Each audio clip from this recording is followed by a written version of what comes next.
이제 성경은 가인의 후손들과 그리고 셋의 후손들의 차이를 5장에 대조적으로 이렇게 비교하면서 우리에게 말씀해 주고 있습니다.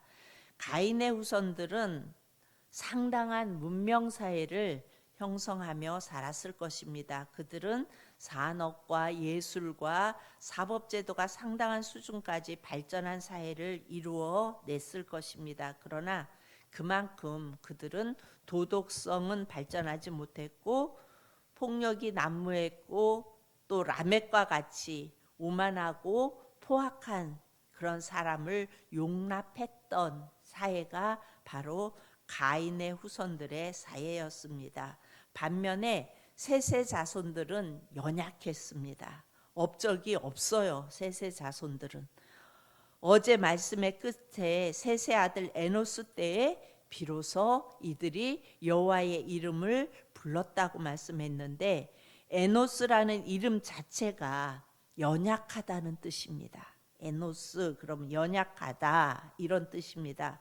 다만 한 가지 가인의 후손과 다른 점이 있다면, 이들은 연약하고 별 업적도 없었지만 이 셋의 자손에서 메시아가 탄생하게 되고 또 이들은 하나님의 이름을 부르며 예배했다는 점이에요. 연약하고 별 업적도 없었지만 이때부터 하나님의 이름을 부르고 이들이 예배하기 시작했고 또 이들의 후손을 통하여 메시아가 탄생하는 것을 볼 수가 있습니다. 여러분, 은혜인 것은 하나님은 위대한 문명의 발전을 이룩한 사람들보다 너무 연약해서 겸손히 하나님을 찾아 예배하는 자들을 통해 일하셨다는 것입니다. 그들을 통해서 역사를 이루어 가셨다는 것입니다. 대부분의 사람들은 어때요? 더 풍요로운 곳으로 가려고 합니다. 그리고 더 좋은 학교에 보내려고 합니다. 더 많은 것을 얻으려고 하고 좋은 배우자, 좋은 직장을 달라고 늘 기도합니다. 그리고 더 많은 것을 달라고 얻고자 기도합니다. 그리고 그렇게 해주시면 하나님께서 내게 풍족하게 내려주시고 더 좋은 곳으로 더 많은 것으로 채워주시면 주님 앞에 다 드릴게요, 이렇게 고백합니다. 그런데 실제로 하나님께서 더 좋은 곳으로 더 풍족하게 주시면 어때요? 하나님을 잊고 내 멋대로 살아가는 게 인간의 모습입니다. 다 거짓말이에요. 물론 높은 자리에 있는 사람도 주님이 쓰셔요. 돈이 많은 사람도 주님이 쓰실 수 있어요. 그런데 주님의 일을 할 테니 내가 이렇게 성공시켜 주시면 제가 주님을 위해 쓰겠습니다. 주님을 위해서 이 많은 돈을 주시면 내가 이렇게 주님을 위해 쓰겠습니다. 더 높은 자리로 보내주시면 주님을 위하여 제가 주님의 도구가 되겠습니다 라고 하는 것은 잘못된 것입니다. 다시 한번 하나님께서 우리를 창조하신 이유에 대해서 오늘 말씀하고 있습니다. 우리 1절 2절을 다 같이 봅니다. 시작. 이것은 아담의 계보를 적은 책이니라. 하나님이 사람을 창조하실 때 하나님의 모양대로 지으시되 남자와 여자를 창조하셨고 그들이 창조되던 날에 하나님이 그들에게 복을 주시고 그들의 이름을 사람이라 일컬으셨더라. 아멘. 우리가 하나님의 영광을 올려드리는 것은 하나님이 지으신 모양대로 존재하는 거예요. 하나님이 지었던, 하나님의 형상대로 지었던 그 모양대로 늘 존재하는 거예요. 그리고 하나님의 주신 공동체를 하나 되게 지키는 거예요. 하나님은 하나님의 형상대로 우리를 지으셨고 그리고 공동체를 만들어 주셨고 그곳에서 하나 되어져서 한 마음으로 그렇게 가기를 원하십니다. 그것이 복입니다. 다시 말하면 우리는 하나님이 주신 모양대로 존재한다는 것은 무슨 의미예요? 어떤 의미예요? 하나님과의 관계를 회복하고 하나님이 내 삶의 주인 되셔서 그렇게 살아가는 삶을 말합니다. 그리고 공동체에서 하나 되게 지키는 것, 가정에서 한 마음으로 하나 되어지고 또 교회 공동체에서 하나 되어지고, 이것이 복입니다. 왜 그래요? 하나님의 영광은요, 그렇게 순종을 통해서만 드러나요. 많은 권력을 가지고 힘을 가지고 돈을 많이 가지고 이렇게 해서 그 일로 하나님의 영광을 드러내는 것이 아니라 하나님의 영광은 순종할 때, 하나님이 원하시는 그 방식대로 순종할 때 드러나는 것입니다. 주님은 우리의 노력이 필요한 것이 아니라 우리가 필요하세요. 하나님의 형상대로, 하나님이 원하시는 그 방식대로 그대로 있는 우리가 필요하십니다. 그래서 뭐라고 부르세요? 자꾸 하나님은 네가 어디 있느냐, 네가 어디 있느냐 자꾸 부르세요. 하나님의 형상대로 지음받은 인간들은 어디서든 주님과 함께 하는데 그러지 못한 모습으로 전락되었을 때 어떻게 해요? 하나님을 피해서 자꾸 숨지요. 그때 주님께서 그거 아니라고 자꾸 부르십니다. 네가 어디 있느냐? 나와의 관계 속에서 늘 함께 하기를 원하셔서 자꾸 부르십니다. 예수님이 이 땅에 오셔서 가신 자리는요, 유대인의 왕의 자리가 아니었어요. 우리 예수님이 이 땅에 오셔서 가신 자리는 십자가의 자리였어요. 만약에 예수님께서 그렇게 권력이, 힘이, 돈이 하나님의 영광을 드러내는 거라면 예수님이 이 땅에 오실 때 유대인의 왕의 정말 왕궁의 자리에 오셔야 했어요. 그리고 유대인의 왕이 되셔야 했어요. 그런데 예수님은 유대인의 왕이 되신 것이 아니라 십자가의 자리로 나아가는 것을 우리는 말씀을 통하여 알 수 있습니다. 이 세상은요, 이미 가인의 문화 속에 세워졌어요. 그리고 라멕 같은 사람들이 다스리고 있습니다. 그래서 라멕의 자리를 뺐던지 아니면 라멕 옆에 줄을 서야 성공할 수 있다고 생각해요. 그렇죠. 정권이 딱 바뀌면 어때요? 그 자리를 뺏어서 내가 올라가든지 아니면 그 옆에 줄 서서 함께 누리든지, 그리고 그 옆에 줄 잘 서면 우리는 세상에서 성공했다고 말하죠. 여러분, 어제는 하나님을 떠난 에녹을 말했어요. 그렇죠. 에녹이 가인의 아들이었고 가인은 에녹이라는 이름의 성을 쌓았어요. 이것은 시작이라는 의미라고 말씀드렸어요. 하나님과 상관없이 세상의 문화가 시작되었다고 말씀드렸죠. 그런데 오늘 말씀에서는요, 하나님과 동행하는 에녹을 보여줘요. 그러니까 하나님과 동행하기 시작했다. 에녹은 시작했다. 하나님과 함께하기 시작했다. 그 에녹을 보여줍니다. 우리 24절을 다 같이 봅니다. 5장 24절 시작. 에녹이 하나님과 동행하더니 하나님이 그를 데려가심으로 세상에 있지 아니하였더라. 예수님과 동행함이 삶 자체인 자예요. 이 에녹은 하나님께 이런 에녹을 영원히 하나님의 나라로 하나님이 어떻게 했어요? 스카우트해 가세요. 우리는 이 땅에 라멕과 같은 사람들, 그런 사람들을 어떻게 해서라도 끌어내리고 올라가든지 아니면 그들에게 스카우트 당해서 그것이 성공이라고 생각하는데, 오늘 에녹은 보면요, 예수님과 동행하며 그러다가 하나님으로부터 스카우트 당해서 올라가는 것을 볼 수가 있어요. 여러분, 여러분의 삶이 하나님을 떠난 에녹이 되기 원하십니까? 아니면 하나님과 동행하는 에녹이 되기 원하십니까? 에녹은 시작이라는 의미라고 말씀드렸습니다. 진정으로 주님이 우리의 가정과 그리고 우리의 교회를 새롭게 창조하시길 원하신다면 여러분, 예수님과 동행하는 에녹이 되시기 바랍니다. 우리가 대체 어떻게 해야 그럼 동행하는 에녹이 될까요?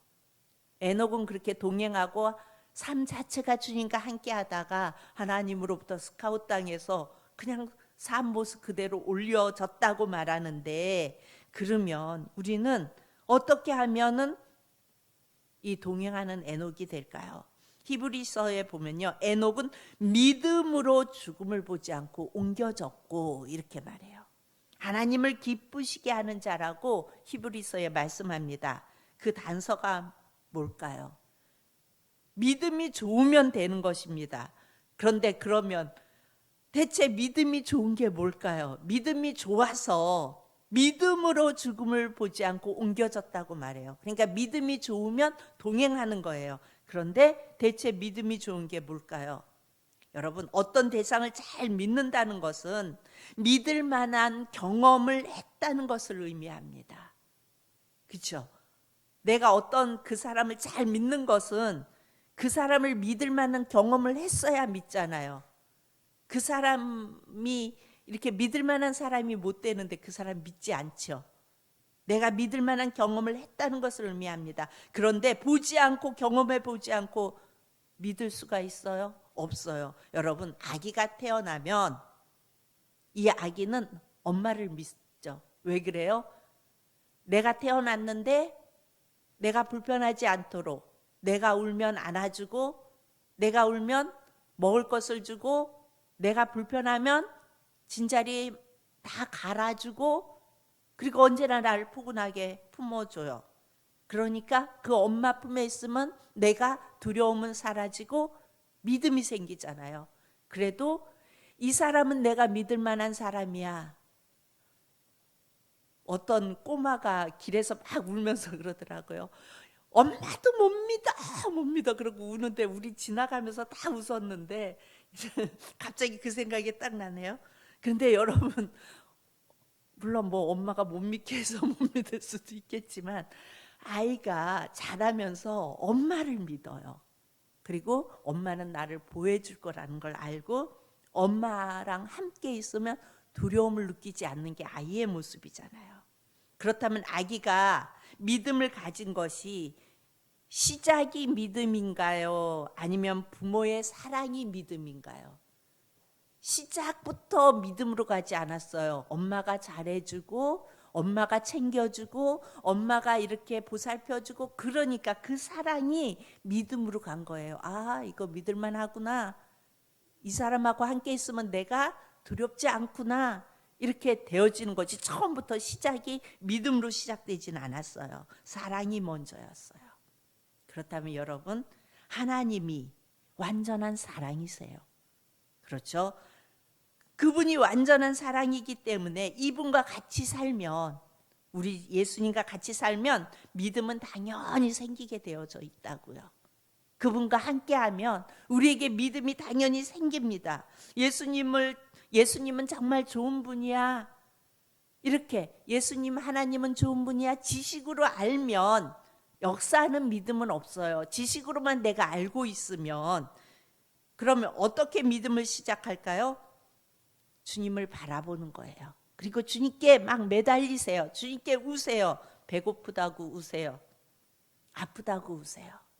내가 너무 외롭다고 우세요. 그러면 내 안에 계신 성령님께서 믿음의 눈을 여실 거예요. 우리의 믿음을 열어주실 거예요. 그리고 성령께서 말씀을 통해 우리로 하여금 하나님의 말씀을 듣게 해주세요. 우리가 주님을 향하여 갈망하며 주님을 바라보면요, 우리의 믿음의 눈이 열려지게 성령께서 해주시고 말씀을 통해서 우리의 길을 열어주세요. 그래서 주님의 음성을 듣게 하십니다. 그 말씀을 들으면 들을수록 우리의 믿음이 어떻게 돼요? 점점 자라나죠. 늘 기도할 때 성령이 말할 수 없는 중재자가 되셔서 우리와 대화해 주시고 예수님과 깊은 교제를 나누게 하세요.